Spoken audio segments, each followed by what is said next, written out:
नमस्कार दोस्तों, इस वीडियो सत्र में आपका स्वागत है।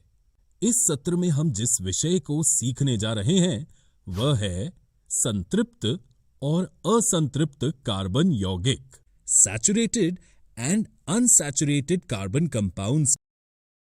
तो बच्चों, इससे पहले कि हम अपनी चर्चा आगे बढ़ाएं, हमें पता होना चाहिए कि हाइड्रोजन और कार्बन से बना एक यौगिक हाइड्रोकार्बन कहलाता है और ये हाइड्रोकार्बन दो प्रकार के होते हैं, संतृप्त हाइड्रोकार्बन और असंतृप्त हाइड्रोकार्बन। बच्चों, सबसे पहले हम संतृप्त हाइड्रोकार्बन के बारे में चर्चा करेंगे। उन्हें एल्केन भी कहा जाता है। हाइड्रोकार्बन जिसमें कार्बन परमाणु केवल एकल बंध से जुड़े होते हैं, उन्हें संतृप्त हाइड्रोकार्बन कहा जाता है। इसे एल्केन भी कहा जाता है। इस प्रकार हाइड्रोकार्बन जैसे मीथेन, ईथेन, प्रोपेन और ब्यूटेन को एल्केन कहते हैं। इन सभी संतृप्त हाइड्रोकार्बन के नाम एन के साथ समाप्त होते हैं। संतृप्त हाइड्रोकार्बन या एल्केन का सामान्य सूत्र इस प्रकार लिखा जाता है CnH2n+2, जहां n कार्बन परमाणुओं की संख्या है। चलिए अब उदाहरणों की सहायता से संतृप्त हाइड्रोकार्बन पर चर्चा करें। यदि एक एल्केन के अणु में एक कार्बन परमाणु होता है, जब n 1 के बराबर होता है, सामान्य सूत्र के अनुसार इसका यौगिक सूत्र CH4 बन जाता है, जिसे हम मीथेन कहते हैं। इसी तरह यदि हम n 2 के बराबर लेते हैं तो हम ईथेन प्राप्त करते हैं। ये संतृप्त हाइड्रोकार्बन सामान्य रूप से बहुत अभिक्रियाशील नहीं होते हैं, यानी ये काफी कम अभिक्रियाशील होते हैं।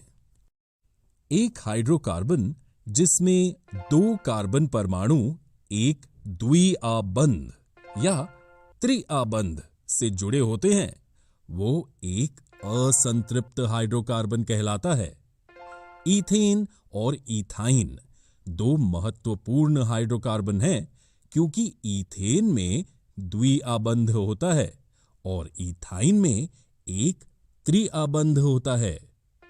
दो कार्बन परमाणुओं के बीच दो जोड़े इलेक्ट्रॉनों को साझा करके एक द्विआबंध बनाया जाता है, जबकि दो कार्बन परमाणुओं के बीच 3 जोड़े इलेक्ट्रॉनों के साझाकरण से एक त्रिआबंध बनता है। असंतृप्त हाइड्रोकार्बन क्रैकिंग नामक प्रक्रिया द्वारा ज्यादातर पेट्रोलियम से प्राप्त किए जाते हैं।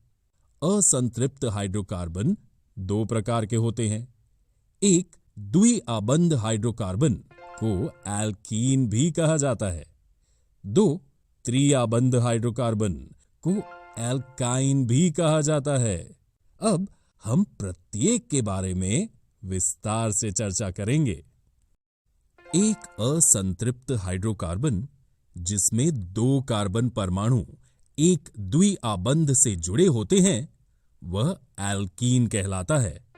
इन एल्कीन में दो कार्बन परमाणुओं के बीच द्विआबंध होता है, जो दो जोड़े इलेक्ट्रॉनों के साझाकरण से बनता है। ईथीन C2H4 और प्रोपीन C3H6 दो अलग अलग एल्कीन्स हैं। क्यों? क्योंकि उनमें दो कार्बन परमाणुओं के बीच द्विआबंध होता है। यहां एक दिलचस्प तथ्य है।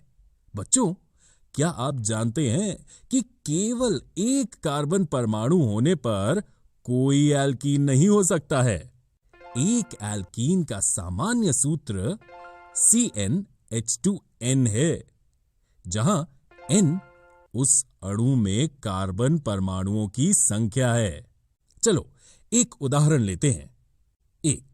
यदि किसी एल्कीन के अणु में दो कार्बन परमाणु हैं, तो n 2 के बराबर है और इसका आणविक सूत्र C2H4 होगा। 2 इसी तरह जब N 3 के बराबर है तो हमें प्रोपीन मिलेगा। सबसे सरल एल्कीन इथीन है और इसका सामान्य नाम इथिलीन है। आइए अब एल्काइन के बारे में चर्चा करते हैं।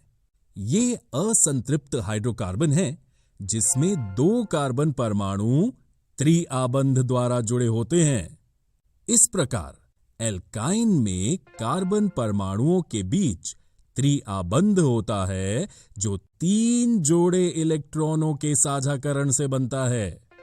इथाइन और प्रोपाइन एल्काइन होते हैं क्योंकि उनमें 2 कार्बन परमाणुओं के बीच एक त्रिआबंध होता है। इसके अलावा एक और आश्चर्यजनक तथ्य यह है कि केवल एक कार्बन परमाणु होने पर कोई एल्काइन नहीं हो सकता है। एल्काइन का सामान्य सूत्र CnH2n-2 है, जहां N एल्काइन के एक अणु में कार्बन परमाणुओं की संख्या है। उदाहरणों की मदद से इसकी चर्चा करते हैं। 1. यदि किसी एल्काइन के अणु में 2 कार्बन परमाणु हैं, तो N 2 के बराबर है। इसका सूत्र C2H2 होगा, जो कि इथाइन है। 2. इसी तरह अगर हम N 3 के बराबर लेते हैं तो हमें प्रोपाइन मिलेगा। सबसे सरल एल्काइन इथाइन है जिसका सूत्र C2H2 है और इसका सामान्य नाम एसिटिलीन है। साथ ही बच्चों, आपको पता होना चाहिए कि संतृप्त हाइड्रोकार्बन की तुलना में असंतृप्त हाइड्रोकार्बन अधिक अभिक्रियाशील होते हैं। दूसरे शब्दों में एल्कीन और एल्काइन एल्केन की तुलना में रासायनिक रूप से अधिक अभिक्रियाशील हैं। 2 कार्बन वाले एल्केन को इथेन कहा जाता है। 2 कार्बन वाले एल्कीन को इथीन कहा जाता है और 2 कार्बन परमाणुओं वाले एल्काइन को इथाइन कहा जाता है। ये सभी यौगिक सहसंयोजक अणु हैं जो विभिन्न परमाणुओं के बीच इलेक्ट्रॉनों के साझाकरण से बनते हैं।